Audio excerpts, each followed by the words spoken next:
mi-journée sont prêtes pour vous et c'est parti.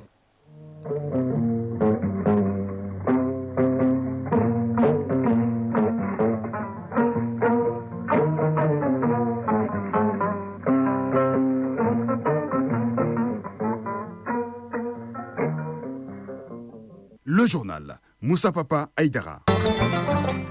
Ce 13h dimanche reçoit comme invité le président directeur général de la CMDT. Il sera question avec lui du parc textile intégré qui verra le jour bientôt au Mali. La transformation du coton en produit fini sera bien possible dans notre pays avec à la clé la création de plus de 5000 emplois pour une production de plus de 30 000 tonnes de fibres de coton. À suivre les détails dans quelques minutes. Les ministres maliens et sénégalais en charge de l'élevage au marché à bétail de Kati, une visite destinée à mieux préparer la tabaski par l'exportation des moutons du Mali vers le Sénégal. La politique au cœur de l'actualité internationale. En Côte d'Ivoire, plusieurs milliers de militants du PDCI se sont rassemblés hier à Port-au-Boué pour soutenir le chef du parti d'opposition, Tidjane Thiam. Au même moment, le Togo est désormais dans la 5e République. C'est une nouvelle étape de la vie politique du pays avec la prestation de serment de Faure Gnassingbé pour le poste de président du Conseil, une fonction créée suite au changement de constitution intervenu en 2024. Et puis au Gabon, le vainqueur de l'élection présidentielle du 12 avril, Brice Clotaire Oligui Nguema, a prêté serment hier également devant une quinzaine de chefs d'État africains présents pour l'occasion. L'actualité sportive est dominée par les demi-finales de la 64e édition de la Coupe du Mali de football. L'USAS et le Djoliba AC se disputent cet après-midi le deuxième ticket de la finale. Le premier a été remporté 1-0 par le stade malien de Bamako hier aux dépens du FC Diarra. Et puis le nouveau centre d'excellence en sciences des orthèses et prothèses du Mali ouvre ses portes à l'équipe de Focus Santé. Tous les équipements pour la fabrication des orthèses et prothèses sont disponibles sur place. Koumba Sissi nous en dira plus en fin de journal. Mesdames, Messieurs, bonjour et bienvenue à cette édition. Le ministre de l'Environnement, de l'Assainissement et du Développement durable, accompagné de son collègue des Transports et des Infrastructures, était à Kati et à Missabougou, en commune 6 du district de Bamako, pour le suivi des activités du concours interquartier de salubrité. Si à Kati, la population a décidé de curer le collecteur qui traverse Kati de long en large, à Missabougou, c'est la rue qui passe devant le groupe scolaire Abdoulaye Tchambal Sissao qui a été balayée. Les deux ministres ont invité la population à s'impliquer davantage pour l'assainissement de leur quartier. Reportage d'Aouda Koné. Lancé le samedi 5 avril 2025, le concours interquartier de salubrité à Bamako et à Kati met en compétition certains quartiers des deux localités. Pour s'assurer du bon déroulement du concours, deux ministres sur le terrain, à savoir celui de l'environnement, de l'assainissement et du développement durable et son collègue des transports et des infrastructures. À Kati, la délégation a assisté à l'assainissement du collecteur qui démarre à Samakebuku pour passer par Katikura et traverser la ville de long en large. Au niveau de Moussabougou, la population a choisi la devanture de l'école Abdoulaye Tchambal Sissao pour offrir un bon cadre de vie aux apprenants de cet établissement scolaire. Les deux ministres ont profité pour signaler que c'est en prévision de la saison des pluies prochaines que le concours interquartier de salubrité à Bamako et Kati a été lancé afin de réduire au minimum les risques d'inondation et protéger les personnes et leurs biens. Doumbia Mariam Tangara, ministre de l'Environnement, de l'Assainissement et du Développement durable. L'assainissement doit être un comportement de tous les jours.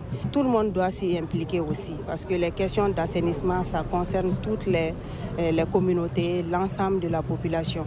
Non seulement ça permet de lutter contre les inondations, également ça permet de lutter contre les maladies. Dambélé Madina Sissoko, ministre des Transports et des Infrastructures. Tous les désagréments, que ce soit les eaux usées, que ce soit les ordures, proviennent d'où? De nos familles. L'initiative, elle est bête, parce que même quand les ordures sont jetées dans les rues, ça vient obligatoirement dans les caniveaux. Et si les caniveaux sont bouchés, l'eau est sur la chaussée et la chaussée est dégradée. Et nous devrons œuvrer ensemble, main dans la main, pour combattre ces fléaux. Pour la réussite de ce concours, les autorités locales des 6 communes du district de Bamako et celles de la commune urbaine de Kati ont vu leur capacité renforcée à travers la donation d'un important matériel d'assainissement pour un coût de plus de 35 millions de francs CFA. Faisons à présent un tour au marché de bétail de Kati avec le ministre de l'Élevage et de la Pêche et son homologue du Sénégal. Ce lieu de concentration d'ovins et de caprins, qui peut accueillir près de 4000 têtes par jour de foire, est une véritable source de ravitaillement pour les pays voisins. Le visiteur du jour se dit rassuré de ce qu'il a vu sur le terrain. Une visite destinée à mieux préparer la Tabaski par l'exportation des moutons du Mali vers le Sénégal. Batraoré. Le séjour du ministre sénégalais en charge de l'élevage se poursuit au Mali. Après les échanges en salle, les 2 membres du gouvernement optent pour une visite de terrain. Le site choisi pour ce faire est le marché à bétail de Kati, communément appelé Dral. Une vaste zone de concentration d'ovins et de caprins destinée à la vente. Si au départ le lieu était un rendez-vous pour la foire hebdomadaire du samedi, aujourd'hui il est devenu un point d'attraction permanente. Mamoudou Abdoulaye Diallo, président de l'interprofession bétail-viande du Mali. Le marché à bétail de Cathédrale, c'est une vitrine pour l'interprofession bétail-viande du Mali parce qu'il fait partie des plus grands marchés à bétail du Mali qui approvisionnent surtout la Guinée, la Côte d'Ivoire, le Sénégal en bétail chaque année. Le nombre d'animaux qui transitent ici dépasse les 4000, 5000 têtes par jour de foire ici. En plus de la satisfaction de sa curiosité, le ministre secrétaire d'État aux coopératives et à l'encadrement paysan du Sénégal dit avoir tiré beaucoup d'enseignements de cette visite. Alpha Ba. Depuis des années, le Sénégal, lors des fêtes de Tabaski, travaille beaucoup avec le gouvernement malien et le peuple malien pour approvisionner le marché sénégalais en bétail. C'est pour cette raison montrer déjà quel est le dispositif pris par le gouvernement malien pour collaborer et aider le gouvernement sénégalais à satisfaire les besoins de la population sénégalaise en bétail. Ce que nous avons vu aussi nous a rassurés parce que nous avons vu un marché approvisionné, un dispositif huilé et toutes les mesures nécessaires prises par le gouvernement malien pour permettre qu'une fois que le bétail est embarqué à partir d'ici, que ce soit un bétail sain et sauf et de bonne qualité qui arrive au Sénégal. Après avoir offert un tableau à son ordre du jour au nom des autorités du Mali, le ministre Youbaba l'a conduit pour faire un saut au parc des bovins qui jouxte le marché à bétail. Ici, tout laisse à penser que les 2 ministres ont approuvé cet instant. 13h08, je vous le disais dans les titres, le Mali aura très bientôt un parc textile intégré. La semaine de travail de la CMDT avec des experts allemands du domaine a abouti à la signature d'un mémorandum d'entente. La transformation du coton en produit fini sera bien possible dans notre pays avec à la clé la création de plus de 5000 emplois pour une production de plus de 30 000 tonnes de fibres de coton. Et justement, nous sommes en ligne avec le président, directeur général de la CMDT, Mamadou Moustapha Diarra. Bonjour. Monsieur Diarra. Bonjour. Alors, comment se porte déjà le secteur du coton? L'or blanc brille toujours pour les Maliens? Oui, l'or blanc brille pour les Maliens et on aimerait que l'or blanc continue à briller encore mieux. D'accord. Et comment se porte le secteur en ce moment? Le secteur se porte pas mal. La campagne de production et d'égrainage qu'on vient de finir s'est bien passée avec des niveaux très important de production, le 3e meilleur depuis l'histoire de la CMDT. Très bien. Maintenant, c'est le marché qui se porte un peu en difficulté à cause de la politique américaine, mais le dollar, nous espérons, va se redresser. Alors donc, et quelle est la vision de la CMDT à travers ce parc textile intégré? Vous voulez que tous les Maliens portent du coton? Pas seulement les Maliens, nous voulons prendre une part importante de marché au Mali, dans la sous-région, en Afrique et dans le monde. Quand on sait que la CMDT est le premier producteur de fibres de coton en Afrique, et que la transformation ne porte à peine sur 5% de la production, notre objectif est de pouvoir augmenter la part de coton transformé sur le territoire malien pour créer plus de valeur ajoutée, de richesse et d'emploi. Ok. En quoi ce projet marque-t-il un tournant stratégique pour la CMDT et le secteur cotonnier malien? Oui, un tournant stratégique parce que c'est un projet qui est porté par la CMDT elle-même. Ce n'est pas un projet porté par des partenaires extérieurs qui viennent faire des propositions, mais c'est la CMDT qui démarche les compétences et les savoir-faire internationaux pour travailler sur une joint venture. Donc un co-investissement pour pouvoir transformer et faire du fil, tisser le coton donc ou tricoter comme selon les disent, le teindre, le final et faire la finition, vendre des articles, mais vendre aussi le tissu, le fil et d'autres produits dérivés de la transformation. Alors donc, quels seront les rôles spécifiques des experts allemands dans la mise en œuvre de ce projet?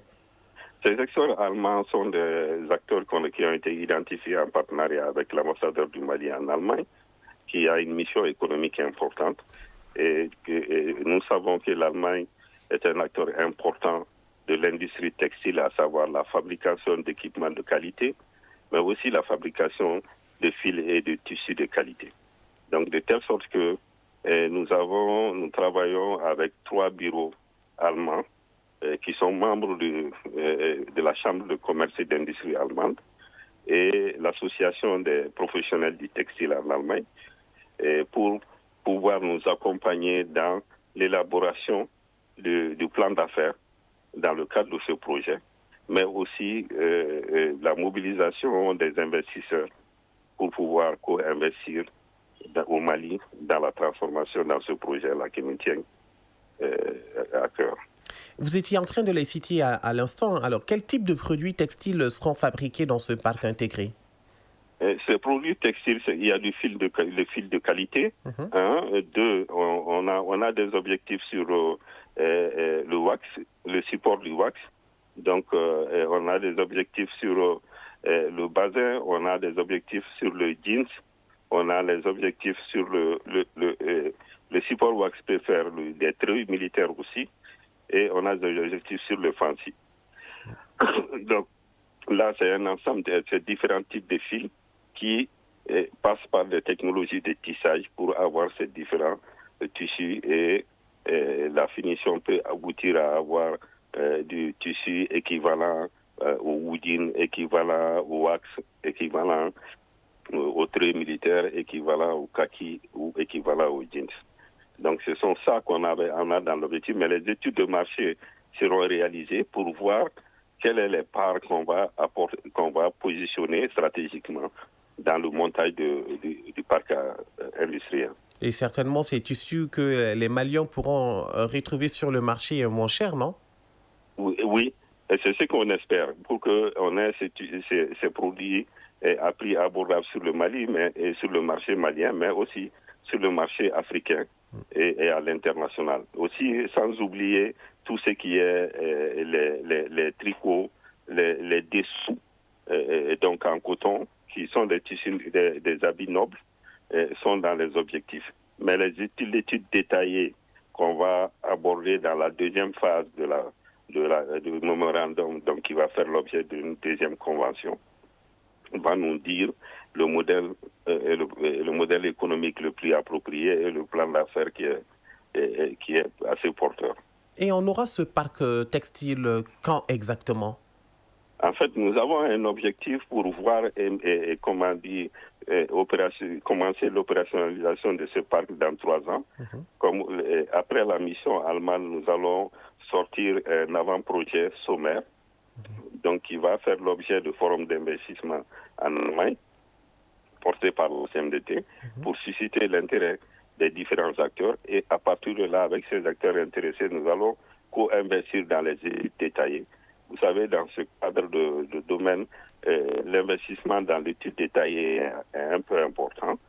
Nous allons co-investir pour faire une étude détaillée. Le modèle économique et le plan d'affaires sera validé. Et à partir de là, le bureau qui a fait la semaine avec nous sera mandaté pour nous accompagner dans la structuration financière, la mobilisation pour la réalisation concrète des infrastructures, l'acquisition des équipements.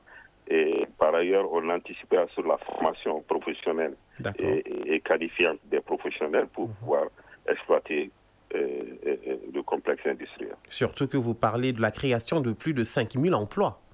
Oui, 5000 emplois, ça intègre la confection, c'est-à-dire qu'on fait l'objectif de la filature jusqu'à la confection d'articles destinés au marché national et à l'international. Très bien.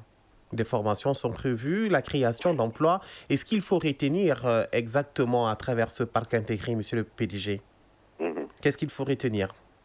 Il faut retenir que c'est une ambition qui s'inscrit, un projet, une ambition qu'on est en train de traduire à un projet concret et qui va naître d'une réalisation physique, opérationnelle, qui est inscrite dans la vision des hautes autorités de l'État, notamment le président de la transition, chef de l'armée, le général d'armée Assimi Goïta, qui a voulu qu'on crée des opportunités pour les Maliens d'emploi, de génération de richesses et de développement économique. Et nous apportons notre contribution en ce sens. En fait, le Mali produit l'un des meilleurs cotons du monde et il est temps que ce coton puisse être valorisé pour pouvoir permettre aux jeunes et aux générations futures d'en profiter de façon durable. Très bien, ce qui est bien dit. Monsieur le Président, directeur général de la CMDT, je rappelle à l'instant que nous étions avec Mamadou Moustapha Adiara. Merci PDG. Merci bien. Suite de ce journal, juste après ce qui suit. Les locaux du lycée technique ont été rénovés. L'acte citoyen est une initiative des membres des différentes promotions sorties de ce lycée réunis en coordination des associations d'anciens élèves du lycée technique. La cérémonie de réception des travaux de rénovation des locaux présidée par le ministre de l'Éducation nationale s'est tenue dans la salle où a été proclamée l'indépendance de la République du Mali. Fadema Keïta.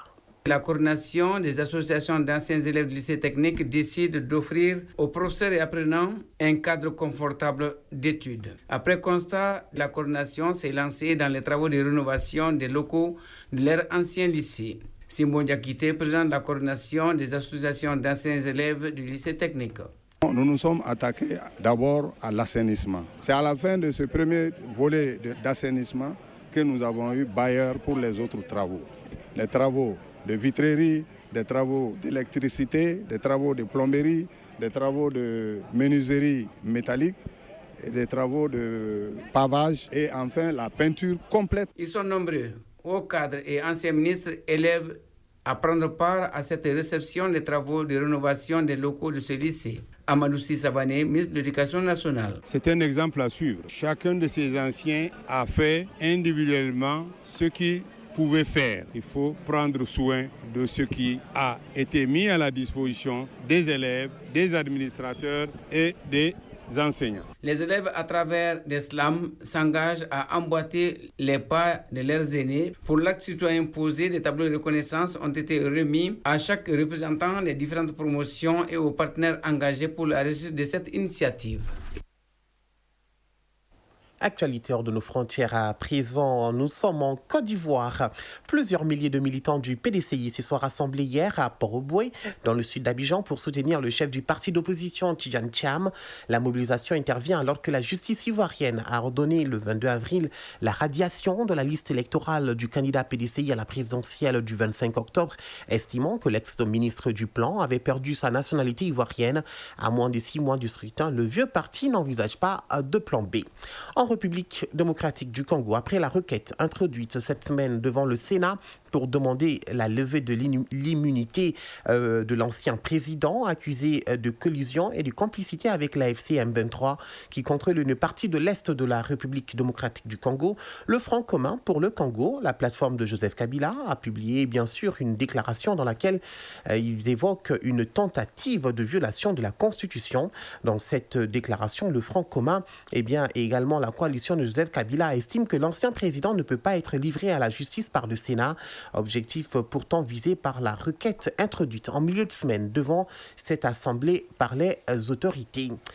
Au Togo, à présent, le Togo est désormais dans la 5e République. C'est une nouvelle étape dans la vie politique du pays avec la prestation de serment de Faure Gnassingbé pour le poste de président du Conseil, une fonction créée suite au changement de constitution intervenu en 2024. Sur le dossier togolais, Lansine Keïta, bonjour. Bonjour Moussa Papa. Alors avec cette nouvelle donne, l'ancien président conserve toutefois l'essentiel du pouvoir exécutif, n'est-ce pas? Le désormais ancien président Faure Gnassingbé, âgé de 59 ans, dont le 4e mandat devait prendre fin hier samedi, occupe désormais la plus haute fonction du pouvoir exécutif du Togo. Il est également le chef suprême des armées. Il venait d'être désigné un peu plus tôt par l'Assemblée nationale. C'est devant les 7 membres de la Cour constitutionnelle que Faure Gnassingbé a prêté serment conformément aux dispositions de la Constitution. Ce qui fait réagir le président de la Cour, Djobo Babakan Coulibaly, qui dit en ces termes, non seulement cette investiture marque l'entrée en fonction du président du Conseil, mais elle fait entrer définitivement notre pays dans une archée sainte des démocraties parlementaires. La cérémonie de prestation de serment a pris fin par un défilé militaire et 21 coups de canon. Autre fait marquant qu'il faut signaler, Moussa Papa, est l'élection le même jour, dans l'après-midi, du nouveau président de la République pour un mandat de 4 ans, une fonction désormais honorifique qui revient à l'ancien ministre du Commerce Jean-Lucien Kouassi Savi de Tové, âgé de 86 ans. Le Togo achève ainsi sa transition vers un régime parlementaire qui supprime l'élection présidentielle au suffrage universel direct, moyen par les Togolais de renforcer leur démocratie. Moussa Papa. Merci beaucoup, Lansine Keita, pour toutes ces informations. 5e République, on en parle également au Gabon. Le vainqueur de l'élection présidentielle du 12 avril, Brice Clotaire Oligui Nguema, a prêté serment hier devant une quinzaine de chefs d'État africains présents pour l'occasion. Il devient ainsi le premier président de la 5e République gabonaise, 20 mois après le renversement d'Ali Bongo. Sur ce dossier, je reçois avec beaucoup de plaisir Mohamed Sangari. Bonjour. Bonjour, Moussa Papa. Alors, quels sont les axes prioritaires que Nguema souhaite mettre en avant dans son gouvernement ? Dans son premier discours en tant que président en exercice, Brice Clotaire Oligui Nguema a affirmé que ses priorités étaient la restauration de la stabilité politique, la mise en œuvre de réformes visant à renforcer la démocratie, la relance économique du Gabon ainsi que la lutte contre la corruption. Il a également souligné son ambition de promouvoir la paix et la cohésion sociale tout en consolidant la souveraineté nationale. Vêtu de son smoking avec un gilet croisé gris, il avait quelques minutes auparavant prêté serment devant la Cour constitutionnelle, s'engageant à respecter et défendre fidèlement la Constitution et l'État de droit. Peu après, il a reçu le collier présidentiel, symbole de son statut de grand croix, maître des ordres nationaux, ainsi que les attributs traditionnels du pouvoir, dont une torche évoquant la lumière, l'espoir et la responsabilité partagée. La cérémonie qui s'est conclue par un défilé militaire et un saut de parachutistes a également permis au nouveau président de présenter le calendrier de mise en place des nouvelles institutions. Les élections législatives et locales sont programmées respectivement pour les 27 septembre et 11 octobre prochains avant l'organisation des élections sénatoriales. Il est à noter, Moussa Papa Aïdara, que 16 présidents africains ont pris part à cette investiture, dont le président sénégalais et guinéen. Merci beaucoup, Mohamed Sangari. On reste dans la sphère politique, mais cette fois-ci en Roumanie, après l'annulation du scrutin de novembre-décembre 2024 sur fond d'ingérence russe en faveur du candidat arrivé alors en tête du premier tour. Les Roumains doivent voter de nouveau ces 4 et 18 mai dans un climat de suspicion envers les institutions publiques et la classe politique en particulier. Il pourrait permettre aux candidats d'extrême droite d'arriver en tête du premier tour. 11 candidats en lice, 9 hommes et 2 femmes, mais un seul grand favori des sondages. En Australie, le parti travailliste mené par le Premier ministre Anthony Albanese en Australie a remporté hier les élections législatives sur la base des premiers résultats.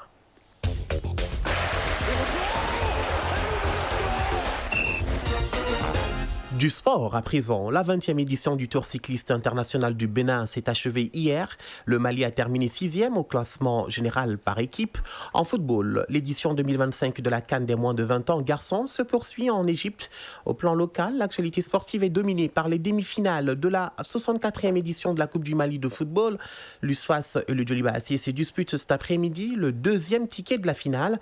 Le premier a été remporté 1-0 par le stade malien Bamako hier aux dépens du FC Diarra. On voit tout cela avec Famourou Djorté.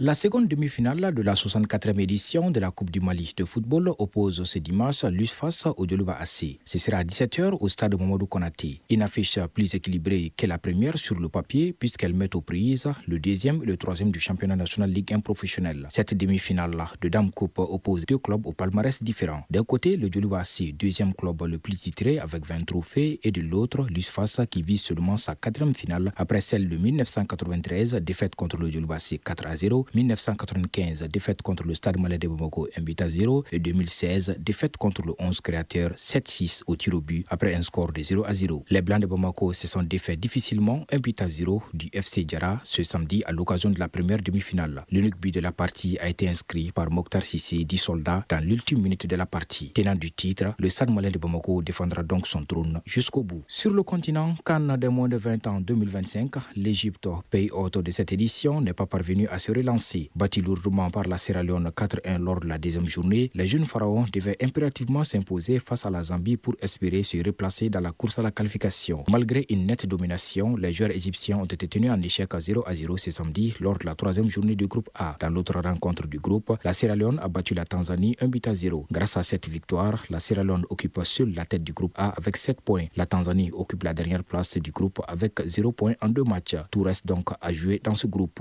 même si la Sierra Leone est à un succès pour assurer sa qualification. Au programme de ce dimanche 4 mai 2025, la Tunisie, défaite par le Nigeria lors de la première journée, sera opposée au Kenya à 15h GMT, alors que le Nigeria et le Maroc, tous deux vainqueurs lors de la première journée, se disputeront le leadership du groupe B à partir de 18h. La 20e édition du Tour cycliste international du Bénin a pris fin ce samedi avec le sacre du Sud-Africain Reinhard Janse van Rensburg. Vainqueur la veille à Porto Novo, le coureur sud-africain conserve son maillot jaune et s'adjuge le classement général avec 12 secondes d'avance sur le Marocain Essabari Ibrahim et 33 secondes sur le Néerlandais Tom Weif. Daouda Djiré de l'équipe nationale du Mali est classé 9e au classement général. Il est d'ailleurs le seul coureur des 16 pays de l'Afrique de l'Ouest qui est dans le top 10 au classement général individuel au temps. Au classement général par équipe, le Mali occupe la 6e place devant les pays comme le Burkina Faso, le Bénin, le Nigeria, la Côte d'Ivoire ou encore le Togo. Inscrit au calendrier de l'Union cycliste internationale depuis 3 ans, le Tour cycliste du Bénin enregistre 3 innovations pour sa 20e édition. La première, c'est l'introduction du paracyclisme prévu ce dimanche 4 mai, juste avant le Grand Prix de la ville de Cotonou. Le Grand Prix de Cotonou sera couru sur un trajet de 80 km. La deuxième innovation est l'avènement du Grand Prix des Amazones, autrement dit une course des femmes. Ce premier Grand Prix des Amazones a été couru hier samedi, juste après la dernière étape du Tour du Bénin, sur un circuit fermé de 53 km 80 entre 19 coureuses. Une première édition remportée par la sprinteuse burkinabé Lamoussa Xungrana devant sa compatriote Hawa Bamogo et la béninoise Météovi Charlotte. La troisième et dernière innovation est l'inscription du Grand Prix de Cotonou au calendrier de l'Union cycliste internationale, ce qui veut dire que des cyclistes de partout peuvent venir courir afin d'engranger des points pour mieux se positionner au classement mondial. Focus Santé. On vous emmène au tout nouveau centre d'excellence en sciences des orthèses et prothèses du Mali. Il a été inauguré tout récemment par le ministre en charge de la Santé. La structure permet aux étudiants de l'Institut national de formation en sciences de la santé d'entamer leur formation pratique. Ici, tous les équipements pour la fabrication des orthèses et prothèses sont disponibles. Le premier responsable du CNAOM a ouvert les portes de ce centre à l'équipe de Focus Santé dirigée par Koumba Sissé. En plus des amputations dues aux différentes maladies comme le diabète ou les accidents, beaucoup de personnes victimes de la crise sécuritaire sont aussi dans des situations de handicap physique. Or, au Mali, il y a peu d'orthoprothésistes pour redonner du sourire à ces milliers de personnes. Voilà tout le sens de la création d'un centre d'excellence en sciences des orthèses et prothèses du Mali, où actuellement la toute première promotion de la filière d'orthoprothésistes de l'Institut national de formation en sciences de la santé suit les cours pratiques. Situé dans l'enceinte du CNAOM, le tout nouveau centre dispose de plusieurs salles bien équipées pour la formation de ces futurs orthoprothésistes du Mali. Ce bâtiment est le fruit de la collaboration entre le ministère en charge de la Santé et le Comité international de la Croix-Rouge. Martin Akizimana, chef du programme de réhabilitation physique du CRCR. On reçoit les patients qui ont été référés par des hôpitaux ou bien des autres départements du CNAOM pour faire des évaluations complémentaires afin de prescrire un appareillage qui correspond à la condition du patient. C'est la salle qu'on appelle aussi la salle de moulage. Moulage signifie la prise des mesures. Après le moulage, l'étape suivante est le montage. Kokou Kouosso, maître orthoprothésiste du PRP du CSR. Pour le montage, les étudiants utilisent le laser. Donc avec ce laser, ils montent la prothèse avec précision. Dans la salle de lamination sortiront bientôt des prothèses d'une dizaine d'années de durée de vie, une technique qui n'était pas possible avant au Mali. Martin Akizimana. Les composants qu'on utilise pour la lamination, certains ne peuvent pas être compatibles avec la technologie PP. La technologie PP, c'est un type de plastique que nous utilisons pour faire les prothèses. La prothèse qui est faite en lamination peut durer jusqu'à 10 ans. Alors que l'autre technologie que nous utilisons ici, il est vrai, c'est accessible à tout le monde parce qu'il coûte moins cher, mais ça peut aussi, selon l'utilisateur, arriver entre 3 à 5 ans. Si la phase de production est bouclée, le patient est préparé pour le port de l'appareil. C'est là où le kinésithérapeute intervient. Myriam Atondé, kinésithérapeute. On commence déjà par leur apprendre à porter et à déchausser une prothèse. Ensuite, on fait l'exercice de mise en charge qui vont consister à mettre du poids dans le membre amputé. Et dans cette prothèse-là, il faut charger la prothèse pour que le poids du corps aille de façon équitable dans les deux jambes. Et après ça, on va commencer à faire des exercices de pas. Parmi les étudiants figure une apprenante qui a été victime de la poliomyélite. Elle avait de la peine à marcher, mais grâce au port de l'orthèse, elle se déplace facilement. C'est d'ailleurs ce qui l'a motivée à embrasser cette filière. Et Madame Bélé. Avant, je marchais en appuyant sur le genou. En 2020, grâce au CCR, j'ai eu mon premier appareil. Et aujourd'hui, je suis avec le deuxième appareil. Et ça m'a permis d'avoir mon autonomie. Et c'est ça qui m'a motivée d'aller vers la filière, étudier et apporter mon aide à des personnes qui sont dans la même situation que moi. Amadou Diallo, directeur général du SENAOM. De l'indépendance à nos jours, le Mali ne comptait que 25 orthoprothésistes formés, et la plupart formés au Togo. Avec l'ouverture des nouvelles filières à l'Institut de formation en sciences de la santé et ce centre d'excellence qui reçoit les étudiants en orthèse et prothèse. Aujourd'hui, le Mali peut répondre comme étant le deuxième pays de l'Afrique de l'Ouest francophone, le deuxième pôle de formation de ce métier-là. Par an, le Centre national d'appareillage orthopédique du Mali produit plus de 1200 orthèses et prothèses. Focus Santé. Voilà, vous savez tout déjà de cette édition qui vous a été présentée par Moussa Papa Aïdara. Tout le plaisir était pour moi. Mise en onde bien assurée par Bintou Traoré, mise en ligne Amadou Sow, réalisation, coordination Ousmane Dao. Merci à tous pour votre attention. Mesdames, Messieurs, prenez soin de vous et des autres et n'oubliez surtout pas, gardez le sourire, quoi qu'il arrive. Bon dimanche sur le RTM.